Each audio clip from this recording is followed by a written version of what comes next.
Hello and welcome to the Bank Marketing Show. We are super glad that you're with us today, and we've got a little bit different spin, mainly Dan, because, man, you and I have each been on the road big time here lately I don't know, between the two of us, how many different financial institution, financial brand, state banking associations, about probably close to 10 between the two of us over the last few months, huh? On the road. It's summer. Get outside, take vacations, go to conferences, and my kind of travel head is spinning. Yeah.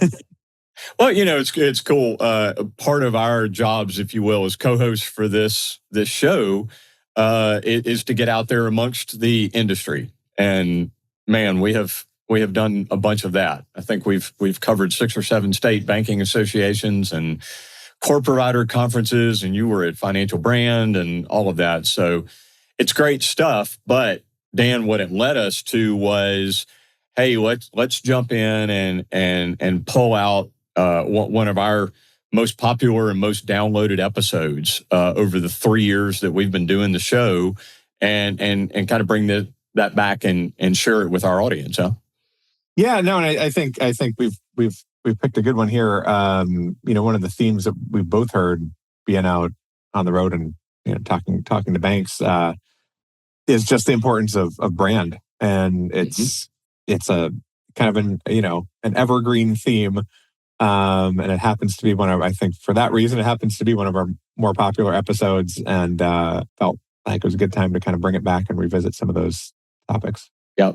Well, and some of the feedback that we've gotten is so applicable for every bank size, and talking about brand voice, brand messaging, all of those things is so important and applicable for community banks and financial institutions, especially as they're trying to compete well with regionals and the big nationals and fintechs and all of that. So this will be a great one to share with everybody.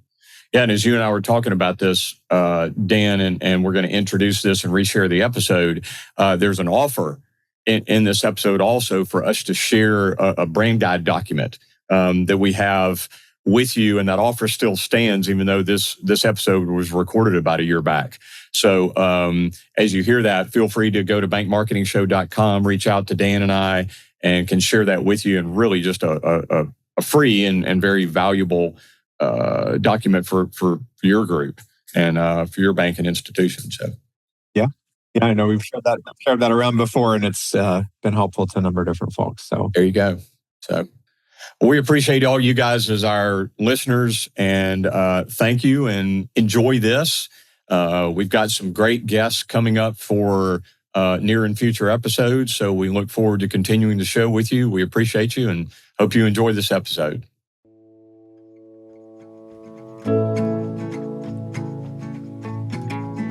Welcome to the Bank Marketing Show, the podcast that engages and informs you for success in today's marketplace. It's the show that will make you a better marketer with trends, tactics, and inspiration from experts and industry leaders. If you're wanting to impact your personal success and position your bank as the best choice in your market, you're in the right place.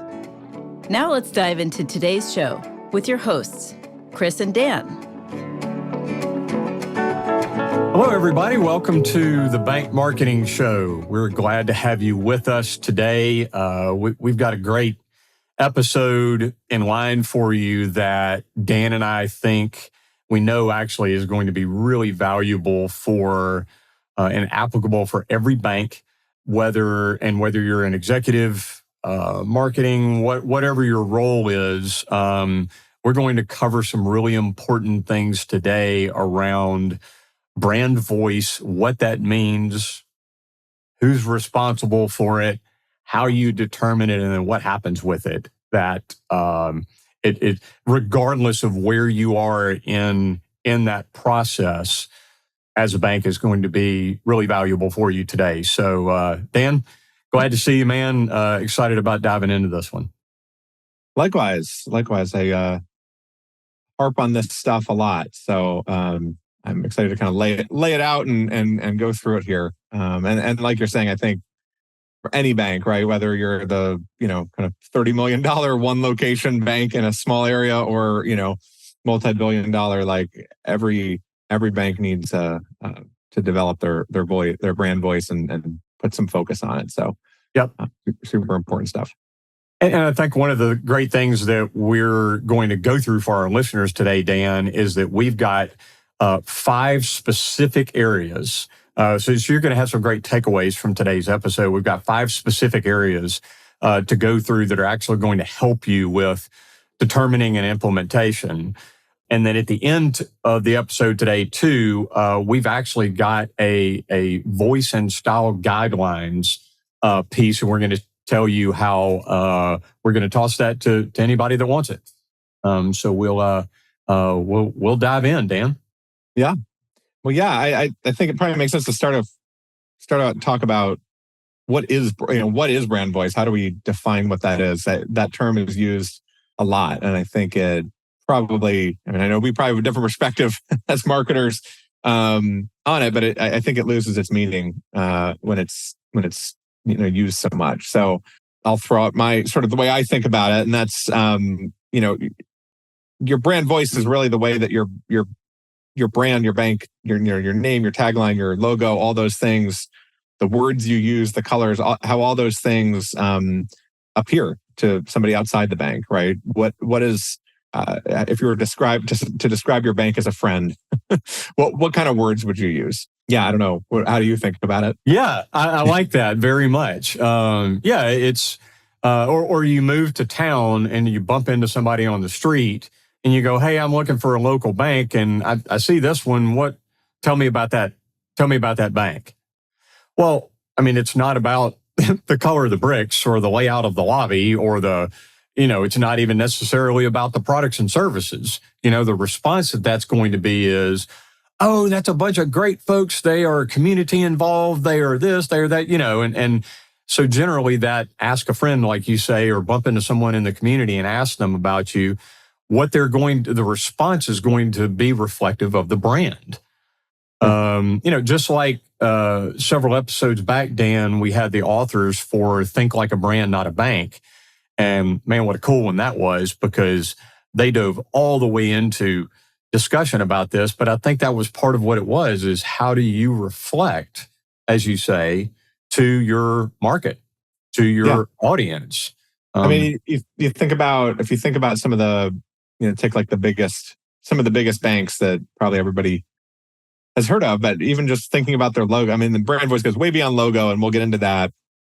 But even just thinking about, the logos, I mean, you picture like the Wells Fargo logo, and you picture the Bank of America logo, and you picture, Live Oak Bank, and you compare to credit unions, let's say, right, who tend to have a friendlier, more kind of wider.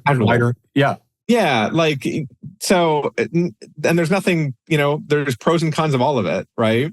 But, some banks, some credit unions use, bright pinks and yellows and those types of things, and lowercase letters and, more modern fonts versus, Wells Fargo that's got what is it? It's like the horse, yeah, like a stagecoach or a horse or something. Yeah. Red and gold that are color combos that have been around a long time. So, but you can already, even if you're not a marketer, even if you're not a creative, artist type of person, you get a different feel from those things.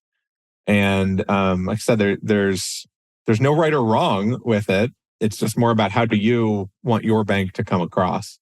Yeah. There's a competitive aspect of it as well. Of if all my competitors are full capital letters and old school things, and we are that too, do we stand out, or do we just look like them? Should we do something different to stand out? And Dan, I've heard it described before that when you're talking about brand as a corporate brand, that the logo is actually 6 to 9% of what the brand is about. And, I think there's some validity to that, because that's straight where people, we redesigned our logo a few years ago. Okay, but who are you? You get into messaging and audience and all these other things that we're going to talk about here in a few minutes that are really what the brand is. Do you start your Facebook post with hey, we're here to help and we love our customers? Or do you start them with, as a community financial institution, There we you offer go. a wide variety of checking accounts? Like there's you're all talking about the same thing, but just there's a lot more to than just the logo. That's right. And before we started recording for this episode, you and I were talking about this, and out of all of the community bank clients that your agency and mine work with, so many of them are, in towns and they're across the street from each other, and they've been kind of duking it out in semi-friendly fashion for, a couple of generations for market share. And, so the question current day as marketers is what's the brand, what's the differentiation? Yeah. What is it that's setting you apart? And why are either a small business or an individual or whatever the case may be, whether it's loans or deposit accounts, et cetera, why are they going to choose you over the other? Right. And more relevantly in today's industries, why are they going to choose you instead of a fintech or a digital bank or a Bank of America? Right? Why are they going to work with you as a community bank? And so that's, I think, the why. Those things are determining the why this brand voice issue is so important as you describe it. And just to add on that too, like why somebody chooses you is because they relate to your brand voice, right? I mean, in overgeneralizing here, and I think I've said this on this podcast before, but like banks all have the same stuff, right? When we work with our clients, we always hear like, well, it's we have better customer service, faster decisions, those types of things. But customers don't generally know that before they come in, right? They're starting the conversation with you because of that voice, because they relate to the voice, right? Yep. Like, some customers may think, well, I want my bank to, have an old school logo because that indicates strength and they're going to be around a long time. And other ones are like, I don't want to deal with an institution like that. I want to go with the one with the friendlier font and colors because I know, they're up to speed on what I expect from services that I work with. That's right. And those of us in the marketing industry would love to refer to Chick-fil-A, as a perfect example of that. And you bring up that and you ask about the brand, or you think about that, as a brand, there's absolutely no question about really who they are and what they stand for, and all of those things and what they're about. And oh yeah, the chicken's good too. Yeah. And so yeah, they've got the food to back it up. Just ask my kids and grandkids. That's their favorite. But but it's unquestionable as to what that's about. So, and Dan, before we dive into our 5 points here too, you made a great point as we were talking some about the episode today about executives. Yeah. And their responsibility for that. So talk about that for a moment. Well, and for our listeners, the real gold nuggets are before we hit record. We come up with the best stuff, and then we forget most of it by the time we're in the middle of the episode. So we're going to try I remembered this one. Yeah. And try to remember it here. But no, we were talking about, why it's important for bank executives to focus on this, right? You might think brand voice, brand stuff, that's the marketing team, like, well, let them figure that out.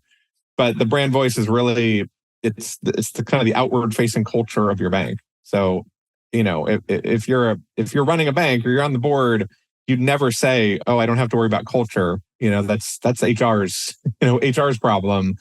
That you have a part in kind of shaping the culture. You don't need to do 100% of the stuff end to end, but you as the leader are setting the tone. And it's the same thing with the brand is, do you as a leader want your bank to come across as friendly, come across as, longstanding, rock solid institution? Like, what are those things that you want to portray? And those things, the brand voice is all about how those things flow out into the market, because you can't say the stuff directly, right? You've got to make it come out in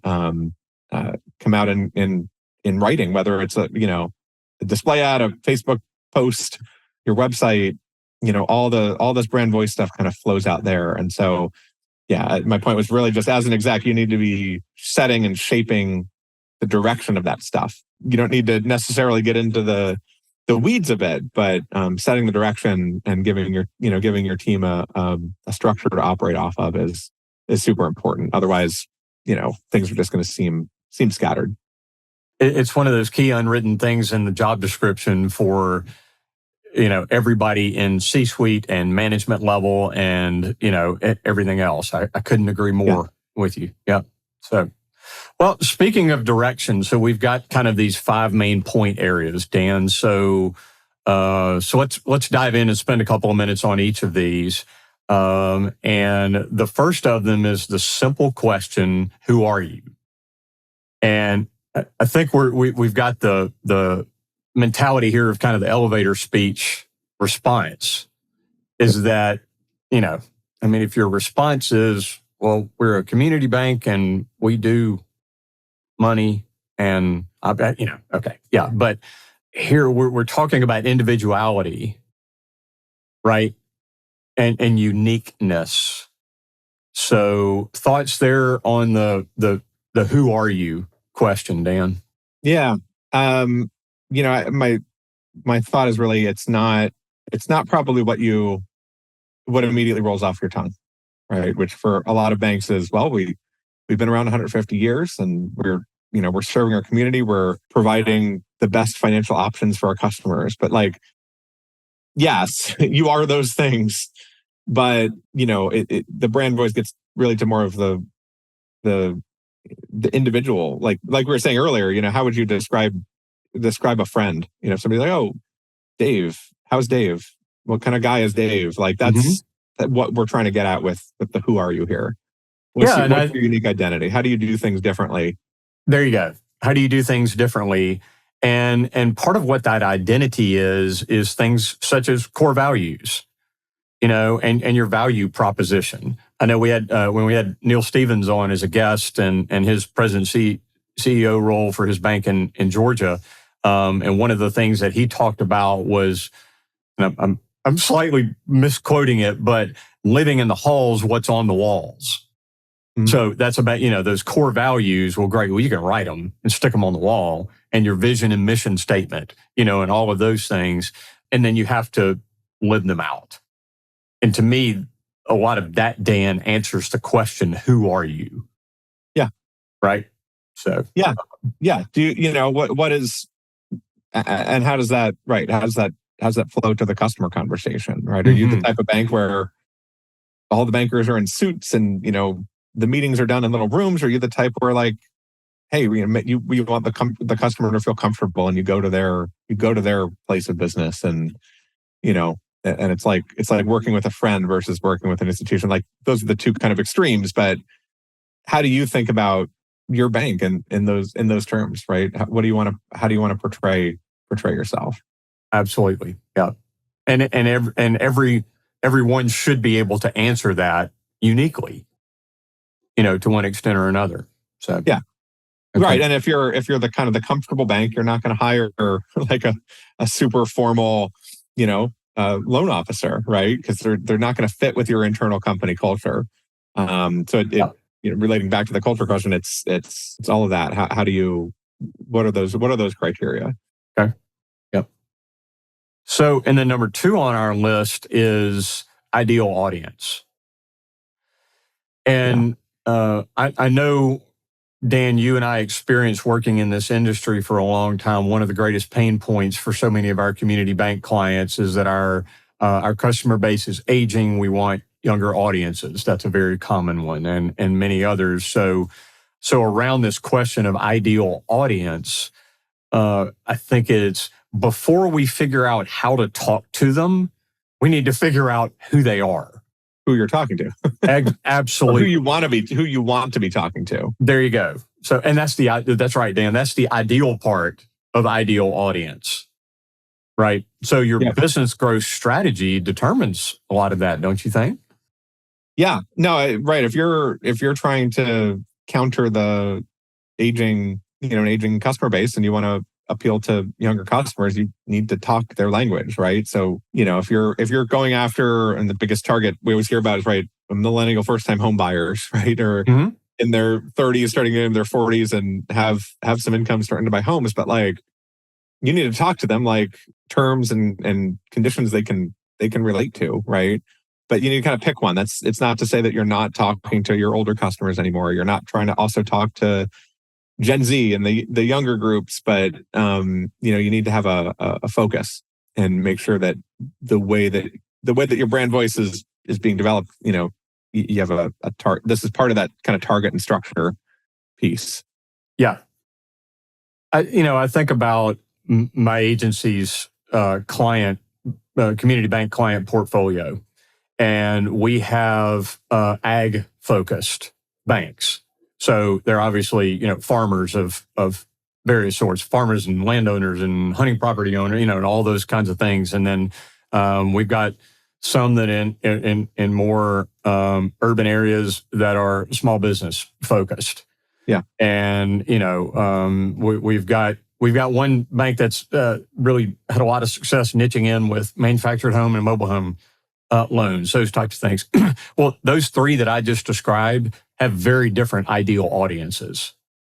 They might live in similar communities, but, so identifying based on who you are, what your ideal audience is a key second step in this whole process, I think, Dan. Yeah, and it might be a couple different things too, right? I mean, if I ask 100 banks, who's your ideal audience target, like half of them are going to say, well, we have services for everybody. And you do, right? And you're not going to turn away business, but it's more about like where does the energy, the outbound energy of your brand voice and things that you're doing go, right? Like it might be the millennial first time home buyer. It might also be the manufactured home buyer. It might be you might be spinning up a wealth management division and be looking for, people getting closer to retirement or something like that. You can have a couple different ones, but then the trick is like finding that voice, and that we'll talk about, in the next three pieces of this, how that breaks down. But if you have multiple targets, it's about finding the brand voice that can work across all of them. Absolutely. But you've got to find that right balance between, we appeal to everybody and, having 300 different targets. There you go. But so think about, the bigger, ideal groups and how you need to talk to them. And I think another important point to mention with this too is not only is it all those things that we've just discussed with demographics, but it's also, what's their motivation? What are they experiencing emotionally when there's opportunity to convert to business, with you? What's their emotional state? What are their pain points that you're resolving? All those pieces of ideal audience, not only specifically who are they and where do they live and what's their income level and all those demographic data elements of it and their professions, but why do business with you? What's their emotional state? What are their pain points and needs at a point of engagement? Right. And to use that manufactured home, mobile home example, right? It's not, well, we offer loans for mobile homes. It's the next level down of that. It's not just that we offer these things, but we know that it's not easy to do. We know that here's A, B, and C. Here are the things that, you need to know about that maybe you've experienced trying to get a mobile home loan at another bank that we've solved, or we do quicker, or we do differently. There you go. And if you're a customer sitting out there looking for a mobile home loan, like that's gonna speak miles to you. There you go. Yeah, or your example of first-time home buyers. That's probably young in their career and maybe newly married or all these other kind of things too. And that's a whole other set of ways to look at that ideal audience. So yeah. All right. So cool. So then the next one, the third one here is actual voice, and what that means. So kind of some thoughts around voice, Dan, communication style. Yeah. Well, I touched on it earlier, but the way I think about it is just, a scale of super casual to super formal. And where do you kind of want to land? Where do you want to land on that? If you're super formal, you got to. There's going to be people on the probably the younger generations that are not going to relate to that. If you're too casual, you may fall out of the realm of like, well, this is way too casual for a bank. If you're using, lots of, I don't know, memes and slang, you might go a little too far in the direction and say like, this seems weird for a bank. And right. Your companies looking to fund a new hotel probably aren't going to be attracted to that. Yeah. Right. But somewhere in the middle, right, is the right thing, and you've got to decide for your bank like where that is, right? Yeah, we'll use memes, but to a limit, because they are relatable, they're funny, they'll capture attention, but we've got to define some structure around when it's okay and what types of memes are okay and which ones aren't. Just in the same way that you would say like, hey, it's okay if you have a beer in the break room at a company sponsored party, but not at 12 o'clock in the middle of the day in front of a customer, right? Like there's, what are the kind of written and unwritten rules of your communication style, the same way that you do them for your culture or for the office itself. Yeah. Well, and along with that question inside of voice, I like thinking about what emotions does it evoke? Yeah. So if your voice is excited about whatever cool things to add to your home and your life, with a HELOC, a new pool, a new things like that. And if you're addressing that from a business type tone that's kind of monotone or whatever, well, it doesn't really incite the emotion that you're trying to, or a new car or whatever those things are. It's what emotion are you doing? Or in my example of, looking to fund a hotel or multifamily housing or something like that, it needs to be authoritative and businesslike and all of that. So asking those questions about voice and what emotion is it inciting, can determine a lot of what your voice format is. Yeah. Yeah. So in written and radio and social media and all of those things. Yeah. I mean, and there it can vary slightly, right? Like the tone of a Facebook post that's not about your product or services, maybe the meme and maybe a lot more casual, versus like you're saying, one about, we can do a $30 million loan for a big property, is going to have to be a little bit different. But the two can coexist. I mean, you probably aren't doing Facebook posts about the ability to do $30 million loans. Those are, captured in a different way, but it may flow down to like, the leave behind materials that you have. Where do you want that voice to be? Yeah. Okay. Well, so the next one on our list, we had a hard time coming up with specific nomenclature for it. We kind of called it the everything else. But this is where, as a company, you consider other things that are important to that voice, such as the types of product and services that you offer. What are those services? The maybe geographic accessibility. Are you 15 branches across half a state? Are you multi-state, or are you a single branch? 150 million in asset, bank. Those things I think are an important part of kind of the everything else that we do need to identify inside of brand voice. Yeah. I mean, what do you stand for, right? What is your purpose? And we've talked about that before. There's whole other books and episodes on that, but I think it relates here, right? Are you trying to be the bank that has an ATM on every corner? Or are you trying to be the bank that like does, we're working with the bank right now that just opened a branch in the middle of a town where all the other banks have been moving gradually outward for years. And they said, there's a lot of businesses in this core. We want to be there. We want to truly build the community, not just, have the most ATMs. Yeah. And what's your where do you want the bank to go? What's your vision, not just for the bank, but for the communities that you're serving? There you go. Your future. I was going to bring that up as well. I Yeah. think that's a great point, Dan.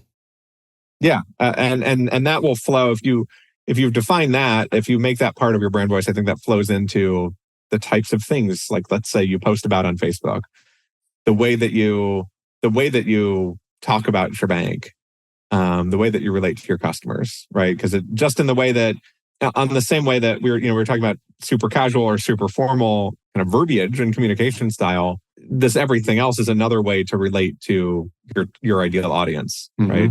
If you've defined that ideal audience, you can think, well, millennial first-time home buyers in our town or our communities or our corner of the state, whatever it is, like they're investing in a home, right? They care about the future of they want their property values to go up, right? Or they want their community to stay stable. We, as a community bank, we do that. Here are the ways that we do that. Here's what our vision is for not just the bank, but the community. And, you can help your ideal audience relate to that as you're putting brand stuff out in the market. Yep.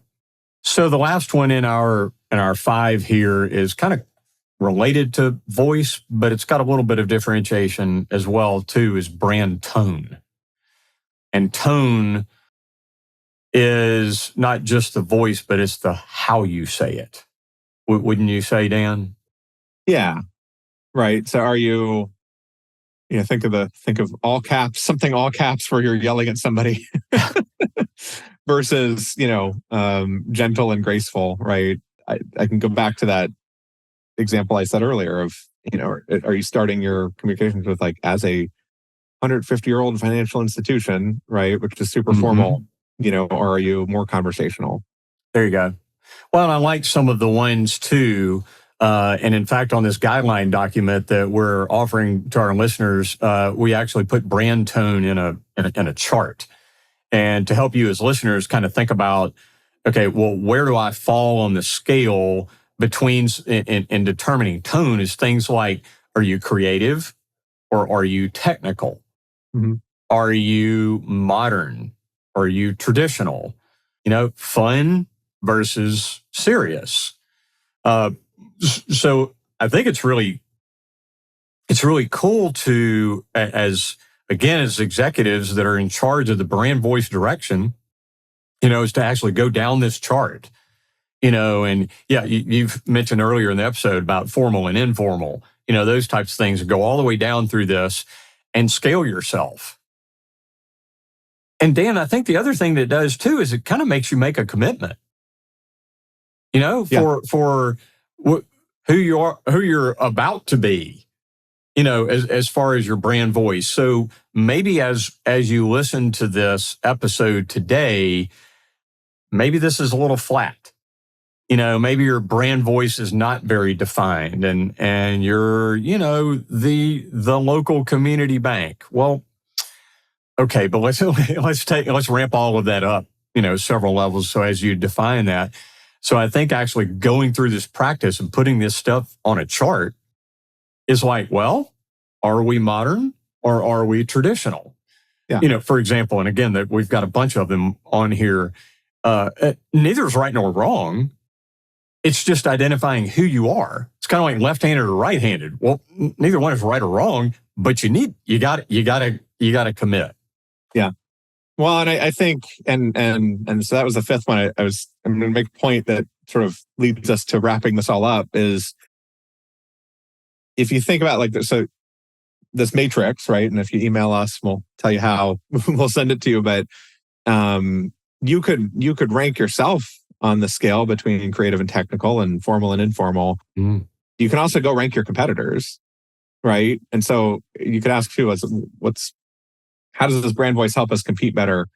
If you go out and you understand how your competitors are doing this, you can find ways to be different, right? So you're not going to differentiate in the fact that you have checking and savings and loans, but you can differentiate in your brand tone. So if you see what your competitors are doing, your ideal audience, you can then say, well, what does my ideal audience really want us to be, right? If we're trying to reach the millennial first-time home buyer, where do we need to be on this brand tone matrix?